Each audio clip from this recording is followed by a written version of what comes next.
Assalamualaikum warahmatullahi wabarakatuh. Hai, apa kabar semuanya? Ketemu lagi dengan aku, Yesi Andrisa Fitri, pada materi pemanasan global. Teman-teman tahu kan, akhir-akhir ini banyak gerakan peduli lingkungan, seperti gerakan menanam 1000 pohon, Save Our Ocean, Eco Break, Eco Print, dan lain-lain.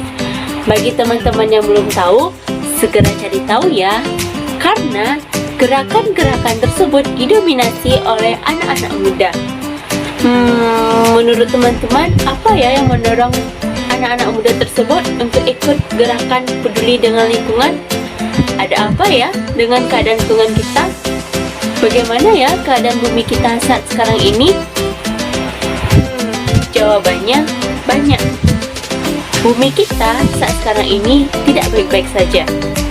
Bumi kita saat sekarang ini sedang mengalami pemanasan global. Teman-teman pasti merasakannya dengan sendiri, seperti cuaca yang semakin panas, sumpek, sesak, kebakaran di mana-mana, cuaca tidak menentu, dan lain-lain. Nah, untuk mengetahuinya secara detail, yuk simak video berikut ini. Pemanasan global. Efek rumah kaca.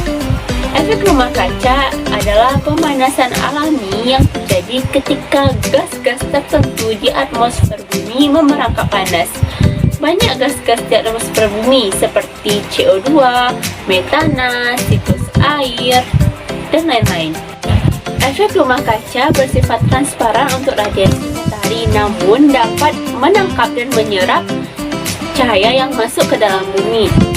Cahaya yang masuk ke dalam bumi atau radiasi yang masuk ke dalam bumi akan direfleksikan oleh bumi dalam jumlah yang sama. Semakin tingginya polusi udara di bumi, maka semakin tinggi pula efek rumah kaca yang terjadi. Bagaimana sih proses efek rumah kaca yang sering kita dengar tersebut? Yuk kita bahas. Proses dari efek rumah kaca tersebut yaitu ketika radiasi sinar matahari mengenai permukaan bumi, maka akan menyebabkan bumi menjadi panas. Radiasi panas bumi akan dipancarkan lagi ke atmosfer. Panas yang kembali dipantulkan oleh bumi terhalang oleh polutan udara, sehingga terperangkap kemudian menyebabkan suhu bumi meningkat. Akibatnya, bumi tetap menjadi hangat dan suhunya semakin meningkat. Gas rumah kaca tersebut membiarkan cahaya matahari masuk ke dalam bumi, akan tetapi gas tersebut memantulkannya ke permukaan bumi lagi. Dengan demikian, kondisi di bumi tetap hangat, seperti halnya rumah yang dinding di dunia terbuat dari kaca. Yang kedua yaitu pemanasan global. Pemanasan global merupakan istilah yang digunakan untuk menggambarkan keadaan peningkatan suhu bumi dan lautan yang terjadi secara bertahap. Aktivitas manusia selalu menghasilkan zat sisa seperti CO2. Pada umumnya, orang-orang menganggap bahwa zat-zat sisa tidak berpengaruh pada atmosfer bumi dan dapat diserap oleh atmosfer. Akan tetapi, zat sisalah atau zat buangan tersebutlah yang memiliki peranan mendasar yang mengakibatkan perubahan di atmosfer bumi. Yang ketiga yaitu penyebab pemanasan global.